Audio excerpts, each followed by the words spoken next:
Welcome back, brave souls. Tonight, we dive into part 3 of our ongoing horror series. The tension is rising and the mysteries are deepening as our story unfolds. If you haven't seen the previous parts, make sure to catch up for the full, chilling experience. Get ready for another chapter. Let's explore the darkness together. Rebecca was uneasy, but she tried to conceal it, for she knew of no good reason for uneasiness. That was there to occasion alarm in the fact of one young girl staying overnight with another. She could not eat much breakfast. Afterwards, she went out on the little piazza, although her hostess strove furtively to stop her. "Why don't you go out back of the house? It's really pretty, a view over the river," she said. "I guess I'll go out here," replied Rebecca. She had a purpose to watch for the absent girl. Presently, Rebecca came hustling into the house through the sitting room into the kitchen, where Mrs. Dent was cooking. "That rose bush!" she gasped. Mrs. Dent turned and faced her. "What of it?" "It's a blowing." "What of it?" "There isn't a mite of wine this morning." Mrs. Dent turned with an inimitable toss of her hair head. "If you think I can spend my time puzzling over such nonsense as—" she began, but Rebecca interrupted her with a cry and a rush to the door. "There she is now!" she cried. She flung the door wide open, and curiously enough a breeze came in, and her own grey hair tossed, and a paper blew off the table to the floor with a loud rustle. But there was nobody in sight. "There's nobody here," Rebecca said. She looked blankly at the other woman, who brought her rolling pin down on a slab of pie crust with a thud. "I didn't hear anybody," she said calmly. "I saw somebody pass that window." "You were mistaken again." "I know I saw somebody." "You couldn't have. Please shut that door." Rebecca shut the door. She sat down beside the window and looked out on the autumnal yard with its little curve of footpath to the kitchen door.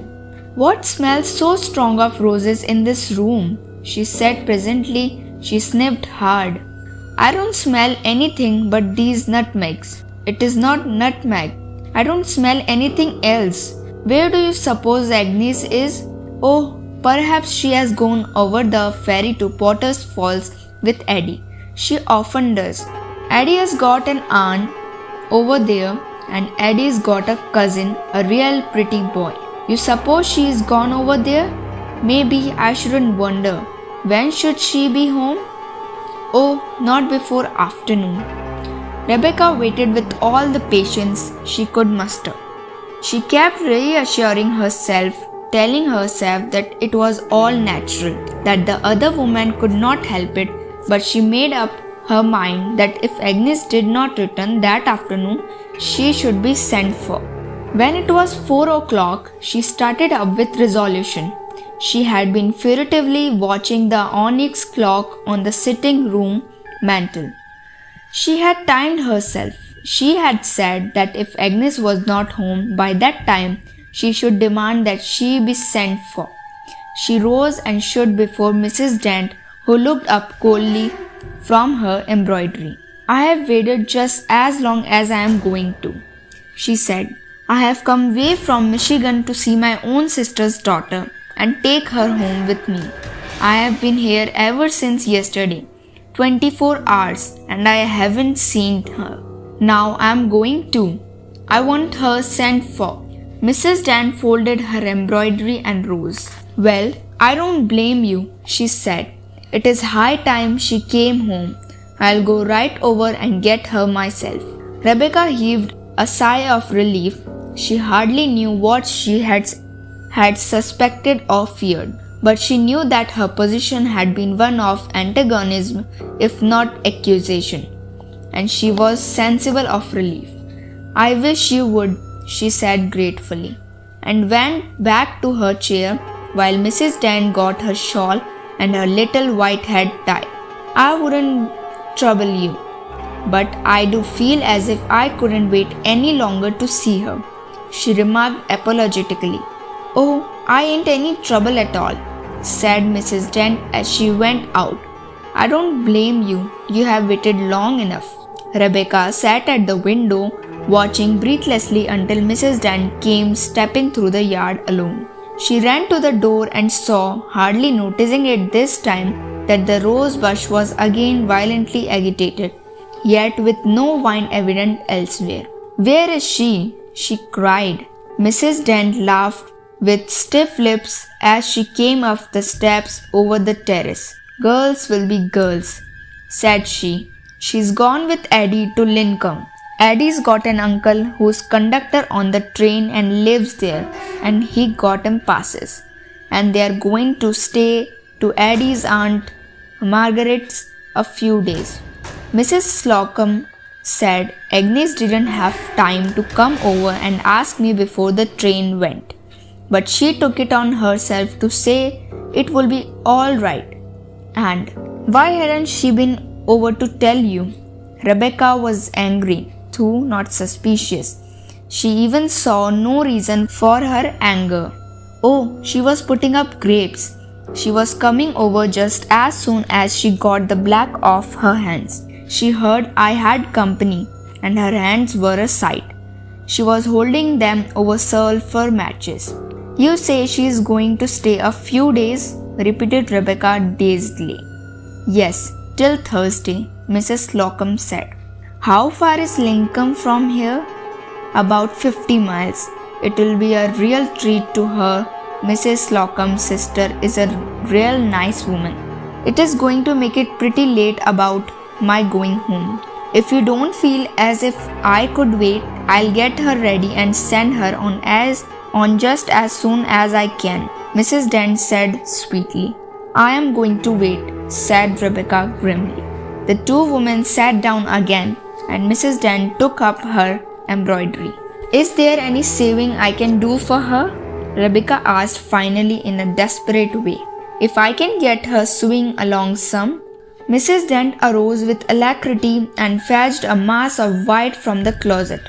Here, she said, if you want to sew the lace on this nightgown. I was going to put her to it, but she'll be glad enough to get rid of it. She ought to have this and one more before she goes.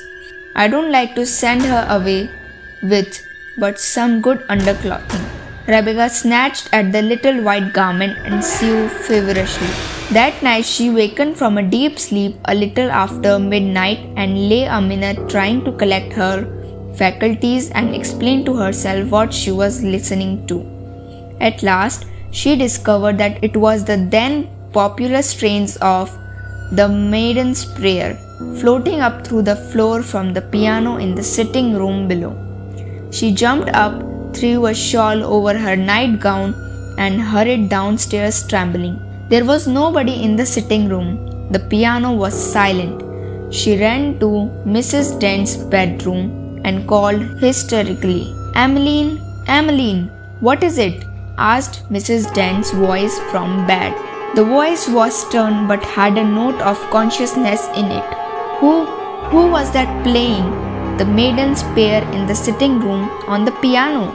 I didn't hear anybody. There was someone. I didn't hear anything. I tell you there was someone, but there ain't anybody there. I didn't hear anything. I did. Somebody playing The Maiden's Prayer on the piano. Has Agnes got home? I want to know. Of course, Agnes hasn't got home, answered Mrs. Dent with rising inflection. Be you gone crazy over that girl? The last boat from Potter's Fall was in before we went to bed. Of course she ain't come. I heard. You were dreaming. I wasn't. I was broad awake. Rebecca went back to her chamber and kept her lamp burning all night. Thank you for watching part 3 of our horror series. If you are enjoying the journey so far, please like, comment and subscribe for more terrifying tales. Share your thoughts and predictions in the comment below. We'd love to hear what you think might happen next. Don't forget to hit the notification bell so you wouldn't miss the upcoming parts. Stay tuned, stay safe, and remember the darkness is always closer than you think. Until next time.